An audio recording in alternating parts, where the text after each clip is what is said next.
Welcome to the Learning Pines YouTube. We hope this video helps. You begin by sitting in the driver's seat and turning the ignition to accessory or engine on. This powers the sync system so pairing can occur. Next, enable Bluetooth on your phone and set it discoverable so the car can find it. Make sure the vehicle's phone book isn't full or that you're ready to add a new device, because sync will attempt to exchange contacts once paired. This avoids interruptions and speeds the next steps.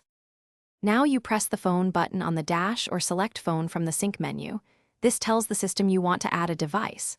Once in the phone setup screen, choose Add Bluetooth Device or Pair a Phone, and sync will start scanning.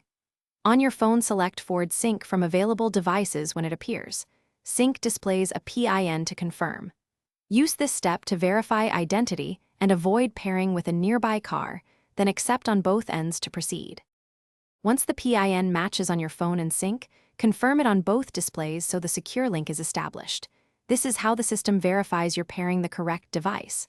Grant permission for contacts and call history so voice dialing and caller ID work. Without that, you'll have limited functionality. Finally, place a test call and play audio to ensure everything routes correctly. If pairing fails, delete old devices in sync, restart phone and vehicle. Thanks for watching. Consider subscribing if we helped you.